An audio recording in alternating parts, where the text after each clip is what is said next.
Jake's POV.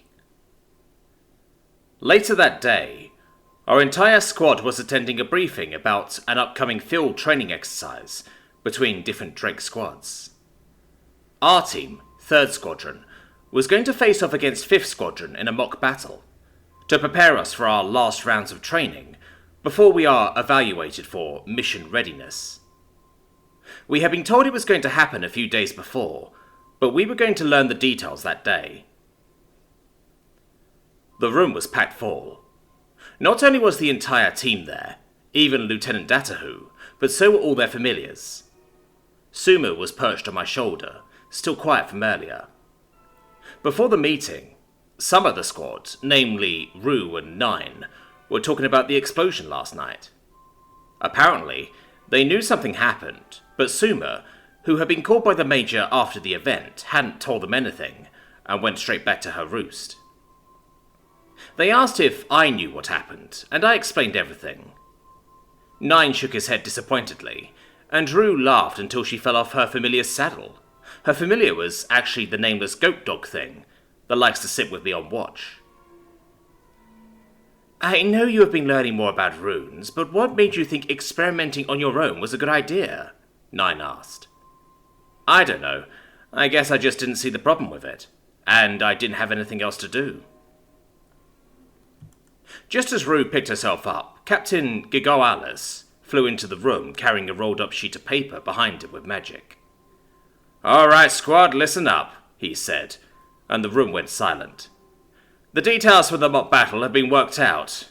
Here is what everyone needs to know. First, our entire team will be participating, as will theirs. Second, only the winning team will be deemed mission ready. The losing team will need to complete an additional 6 weeks of training and then repeat the test. Third, the objective of this mock battle will be the same as our missions: personal elimination. Our goal is to defeat the other team by any means necessary. We are not expecting casualties, but we do expect injuries. We will have healers on standby. However, once injured, you are considered dead and will be removed from the exam. That being said, no matter how many of the other team are defeated, so long as one remains, that team can still achieve either victory or defeat. Whichever team runs out of personnel first loses. Finally, we will have 1 hour to prepare before the start of the battle, and we will use that time to come up with a plan as a team. Does anyone have any questions? The captain finished.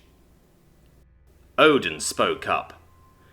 Does that mean that even if we defeat all but one member, and then that member somehow defeats us, that we will still lose? Correct. As I said, the only goal is personnel elimination. This is meant to simulate battlefield conditions. The team that comes back is the one that wins, I thought. Are there any spell types that are off limits? Suma asked. Hearing her speak made me a little happy, since she hadn't spoken a word to me since last night.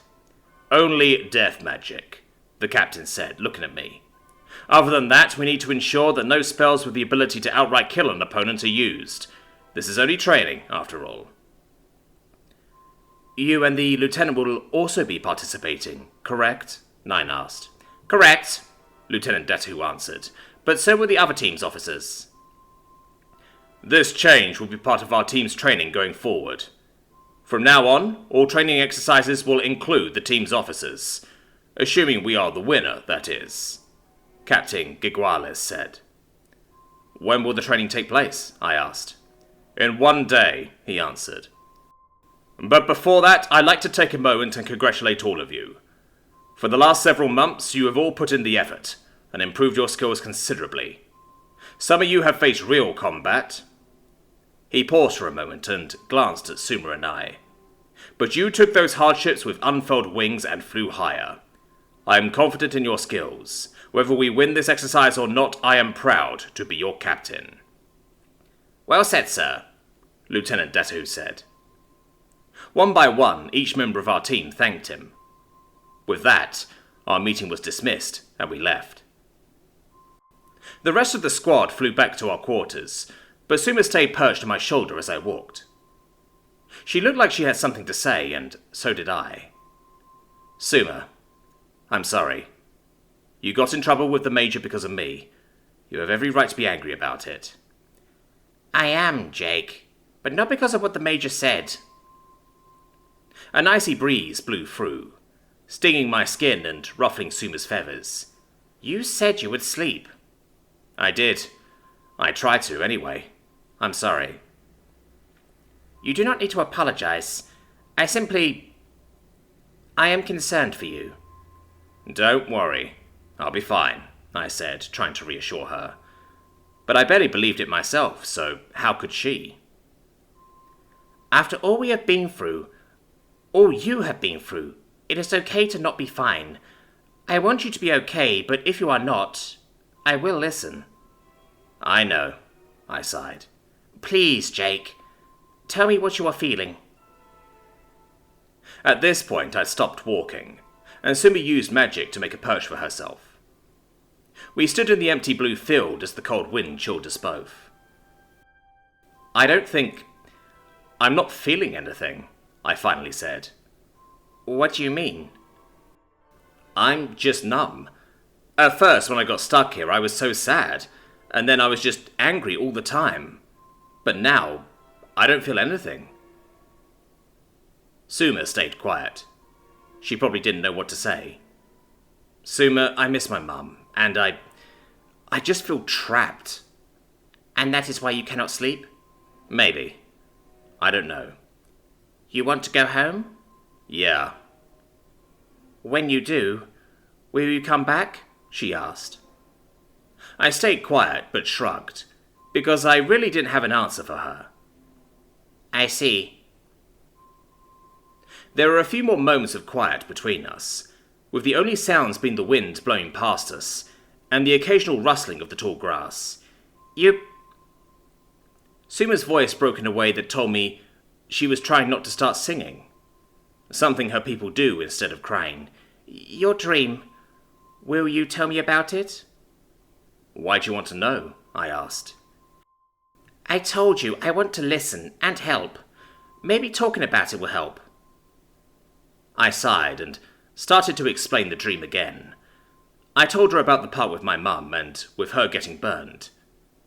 Purple flames? Like the Vikings? Like mine. At some point my cheeks started to burn. Assuming it was the wind, I put my hands on my face to warm it up, and instead felt something wet. Without realizing it, tears had been running down my cheeks, making the wind worse. I couldn't help you, Suma, when he took my body. I was helpless then, and... I gasped, suddenly, catching my breath. And he made me... That was not you, Jake. You know that, Suma interrupted. But it could have been. You said yourself that I nearly hurt you. The dragon nearly hurt me, but he was stopped by that strange magic, remember? She said, and I placed a hand on my shoulder. She'd told me about what happened, how the circle on my shoulder stopped me from killing her. That circle protected me, and if something happens, and you lose your body again, then the mark will protect me again. You don't know that, I said. I do, but the point is moot, because it will not happen again, and because I know you would never hurt me. Suma flew over to my shoulder, and rested the front of her head against my temple. Jake, you are hurting so much, and I do not know how to help you. But please, let me try.